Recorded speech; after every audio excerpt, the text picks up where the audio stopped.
Bonsoir à tous, soyez les bienvenus sur la chaîne Tisseur de Lumière pour un nouveau tirage des cartes Oracle que je vais vous montrer à présent.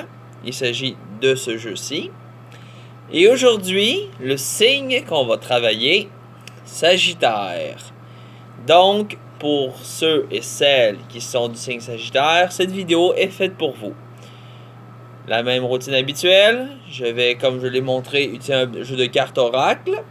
Le jeu n'a pas pour but de faire une fiction ou une vision atemporelle. Ça veut dire qu'elle n'est pas dans le futur ni dans le passé, mais elle est ici et maintenant. C'est une sorte de vision sur le présent, les énergies qui vous entourent en ce moment.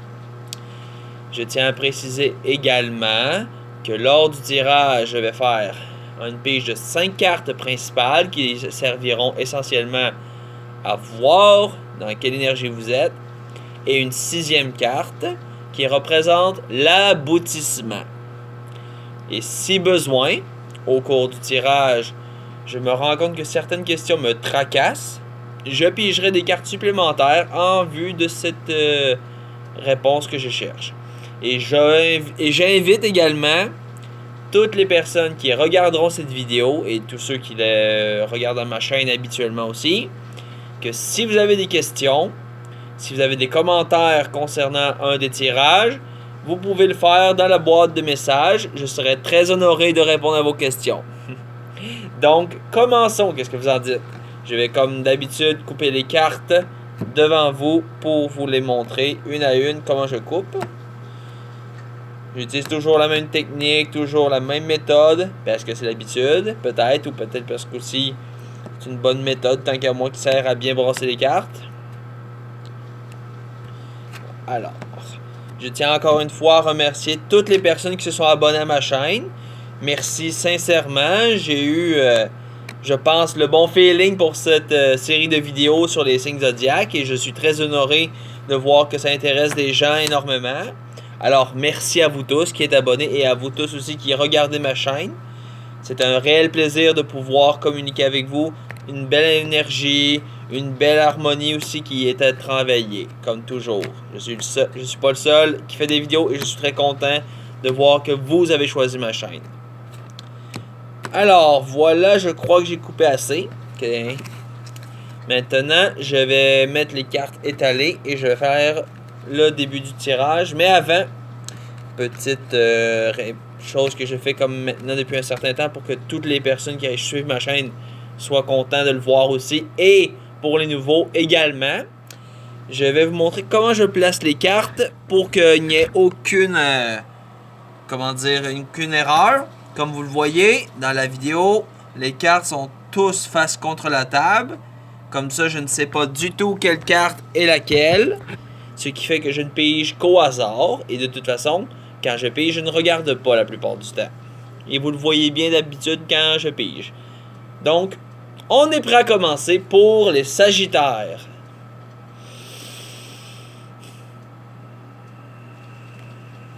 D'accord, nous avons cette carte-ci, qui est une carte nouvelle, je précise. Les Sagittaires, vous avez déjà un tempérament en feu, d'où le signe que vous êtes de feu. Et je vous annonce que vous avez le volcan Volatilité. Deuxième carte.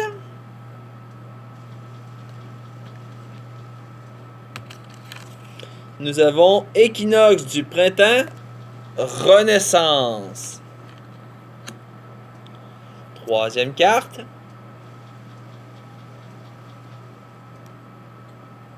Ah, ok. Oh, ADN, Karma.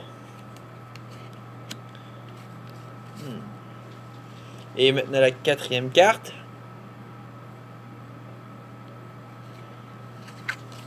Nous avons Nouvelle Lune, Promesse. Et finalement la cinquième carte, que nous allons ensuite commencer le tirage et voir ce qui en ressort pour vous les Sagittaires. Donc, cinquième carte. Toi ici, d'accord. Oh, nouveau signe de feu. Solstice d'été, rayonnement. Alors, je vais mettre les cartes un petit peu à l'écart, mais pas trop, pour pas qu'ils nous embêtent dans notre tirage à vous et que vous voyez bien. Je vais rapprocher les cartes pour que vous les voyez toutes si possible, comme d'habitude. Oui, je crois que vous les voyez bien, je crois, mais je vais tout de même vous les rapprocher de l'écran pour que vous voyez.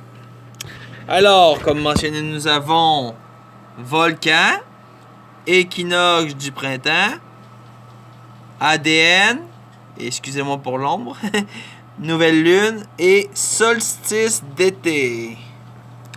Alors, mon premier aperçu, c'est...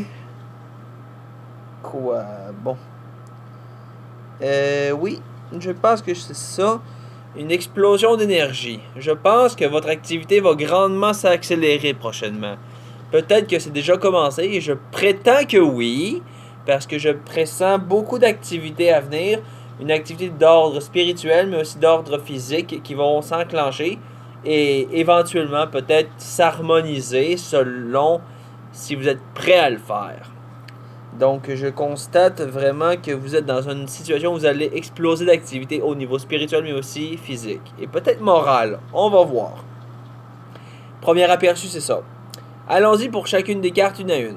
Pour commencer, Volcan, volatilité, révèle très bien ce que je viens de dire. L'activité énergétique, la volatilité. Ce que je comprends, c'est que vous avez beaucoup d'énergie intérieure, parce que le volcan, ça repousse l'énergie sous la surface de la Terre, donc de l'énergie, comme on pourrait dire, invisible, peut-être dans votre cas. Donc, toute votre énergie intérieure va finir par exploser d'une sens métaphorique du terme, ce qui n'est pas forcément tout le temps bon, je précise. Faites donc attention à votre énergie. Est-ce que vous la surexploitez ou est-ce qu'au contraire, vous l'accumulez jusqu'à ce que ça pète comme un volcan? Donc, prenez garde à cette énergie.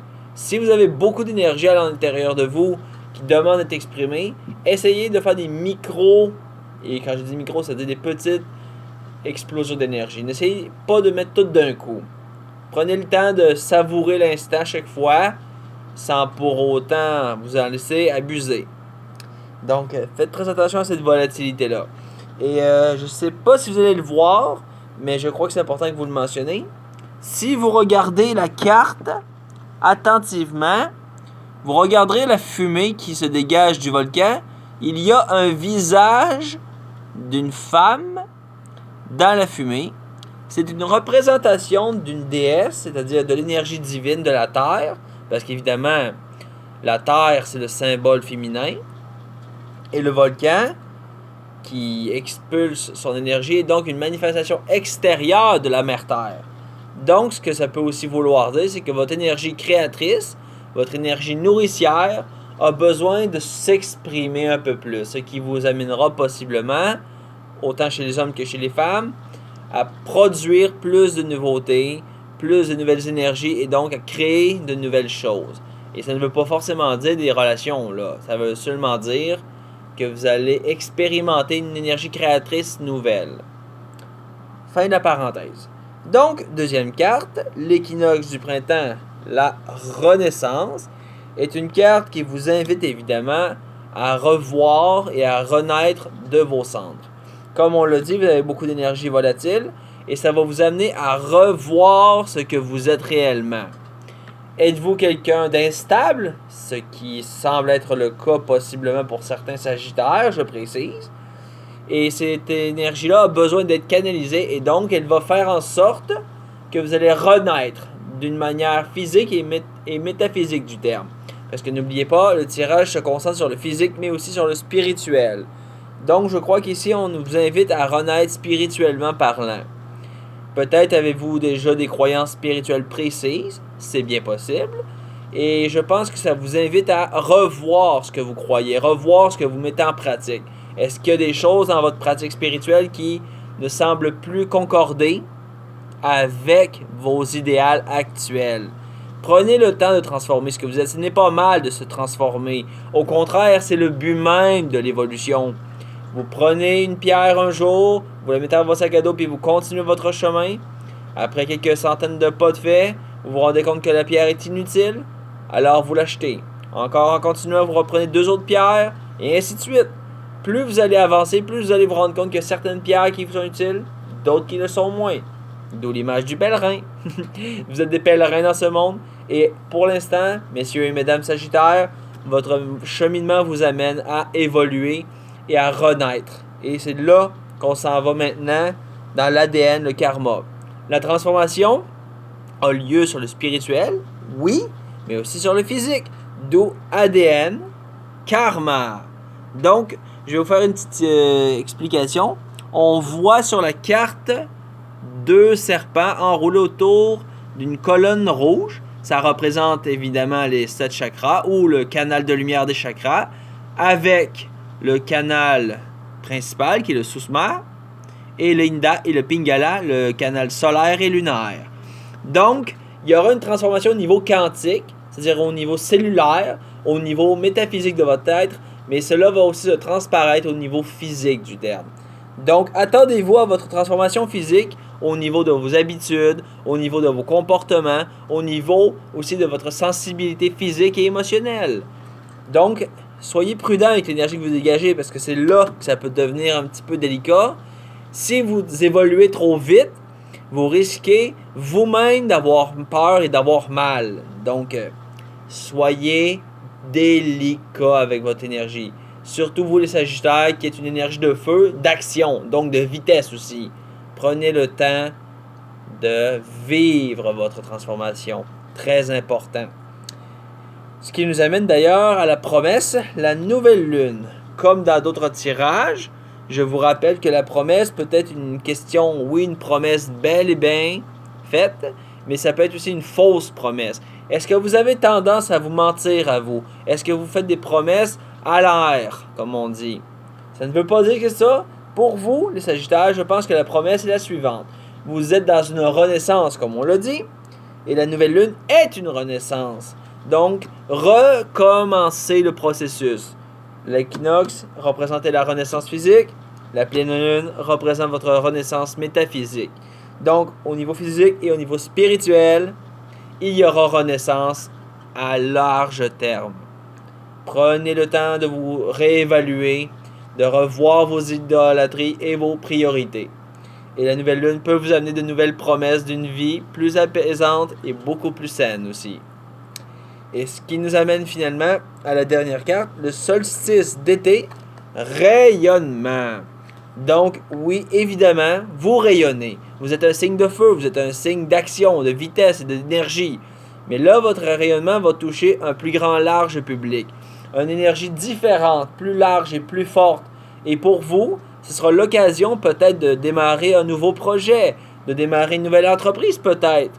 Cette énergie va faire en sorte que vous allez expulser littéralement tellement d'énergie que vous aurez attiré à vous certaines situations favorables, mais attention, défavorables si vous n'êtes pas assez prudent. Donc, surveillez attentivement ce à quoi vous pensez et ce à quoi vous êtes soumis. Avant de faire le rayonnement, n'oubliez surtout pas d'équilibrer le mental et le physique. Sur ce, ces 5 cartes sont faites. Je pense que moi, spécialement, j'aurais une ou deux questions sur l'ADN et peut-être aussi sur le volcan ou la renaissance. Je vais donc faire les 3 pour être sûr, parce que j'ai un doute. Fait que je vais faire les 3. Comme d'habitude, je commence avec la première carte, c'est-à-dire le volcan. Donc, on y va. Volcan, ce sera toi ici, si j'arrive à te piger. Nous avons aigle, communion. Alors, comme je l'ai dit, votre énergie est volatile, très puissante et de source créatrice, ce qui va vous amener en fait à vous poser les questions suivantes. Avec quoi communiquez-vous votre énergie? Quelle est la source de cette énergie? Apprenez donc à entretenir une communion, une communication aussi avec cet esprit qui est en vous, avec cette énergie nourricière que vous alimentez. Apprenez à dire « calme-toi » ou « agis ». C'est important. Trouvez le temps de communiquer avec cette source qui est la vôtre. Ça, c'est important qu'on le dise. Je pense que c'est nécessaire. Comme je l'ai dit aussi, je vais faire l'équinoxe de printemps, la renaissance. Quel genre de renaissance physique vous devez vous attendre? Je crois que c'est ça qu'on va se poser comme question. OK. Ok, c'est par ici que ça se passe. Oh, j'ai été un petit peu trop loin. Un instant. Ah, d'accord. Nous avons Gaïa maternée. Ok, je pense qu'il n'y a pas mieux comme symbole maternée. Ça veut dire, sincèrement, que votre renaissance physique a besoin d'être maternelle. Est-ce que vous êtes une femme qui regarde cette vidéo? Peut-être que c'est pour vous, mais ça adresse aussi aux hommes, je précise. Vous devez prendre vos responsabilités féminines, vos responsabilités de vos deux pôles, c'est-à-dire yin et yang, masculin, féminin, je précise, pour ceux qui préfèrent le langage un peu plus de notre région. Donc, prenez le temps de materniser, de prendre le temps de mettre votre énergie maternelle en action. Et pour ça, vous avez besoin de faire ça physiquement. Ça ne veut pas dire de devenir une nouvelle maman. Ça ne veut pas dire non plus de changer de sexe. Je précise, il faut préciser. Ce que ça veut dire simplement, soyez en harmonie avec votre côté féminin, quel que soit votre sexe, et prenez le temps de mettre de l'amour, de l'attention et de l'énergie maternelle sur votre vie physique. Vous avez besoin de cette énergie-là. Comme une mère protège ses enfants, vous devez protéger votre corps comme étant votre temple. Ça peut vous amener à faire un peu plus attention à votre nourriture que vous ingérez. Ça peut faire un peu plus allusion aussi à comment vous utilisez votre corps. Est-ce que vous êtes un casse-cou? Ce qui est très probable étant donné votre signe. Donc, prenez ça en note. Prenez le temps de faire de vous une mère pour votre corps, dans ce cas-ci. Pour ADN Karma, pigeon une carte, s'il vous plaît. D'accord, je crois que j'en ai une, mais je suis pas sûr que j'allais pas venir. Je vais essayer de la sortir. Ouais, c'est bien, d'accord. Pour ADN Karma, nous avons musique, harmonie. Je pense que c'est clair et net pour moi. Vous allez devoir trouver un équilibre dans votre monde physique, comme on l'a dit, puis spirituel. Et c'est ça que la carte vous dit. Votre ADN, votre énergie quantique et votre énergie spirituelle, qui est représentée par la carte de l'ADN ou du karma, va trouver un équilibre, une harmonie. Et pour ça, vous pouvez utiliser plusieurs techniques. Comme il est représenté sur la carte, vous pouvez faire de la musique, des sons, comme des prières par exemple, des mantras, des formulations de votre choix, tant et aussi longtemps que c'est en harmonie avec vous-même. D'où ce que je disais, rayonnement, rayonnez ce que vous voulez rayonner. Et tout ça va faire en sorte, je le cite, que vous trouverez plus d'énergie physique et spirituelle. Donc, dernière carte à piger, l'aboutissement, et on clôt le sujet. Ok. Excusez-moi, je vais replacer les cartes parce que là, j'ai comme eu une hésitation. D'accord. Ah. Nous avons, une fois de plus, un signe qui est revenu régulièrement. Chute d'eau, aisance. Donc, évidemment, lorsque vous symbolisez l'aisance ou la chute d'eau, vous êtes une source de vie, une source d'abondance, une source qui nourrit et fertilise tout ce qu'il y a autour de vous. Ce que je vois, c'est que votre vie va prendre une tournure vraiment plus abondante, plus riche et beaucoup plus apaisante aussi. Ça ne veut pas dire par contre que vous manquerez de travail, je précise. Vous allez travailler, mais avec une harmonie plus grande et une plus grande réussite. Donc, prenez le temps de bien harmoniser vos corps subtils et vos corps physiques et vous aboutirez ainsi à la chute d'eau, à l'aisance, à une forme de richesse et une forme de luxe spirituel et physique. Pour ceux et celles, je le répète, qui ont des commentaires sur la vidéo et sur les tirages en eux-mêmes, si vous voulez plus de précision, par exemple, pour une des cartes qui a été mentionnée ou sur celles qui n'ont pas été mentionnées, je précise, vous êtes libre de le dire dans les commentaires. Sinon, abonnez-vous, vous serez les bienvenus sur ma chaîne. N'hésitez pas à mettre un joli pouce bleu, c'est très apprécié. Et sur ce, j'espère sincèrement vous revoir sur ma chaîne Tisseur de Lumière et je vous dis à très bientôt. Tourlou!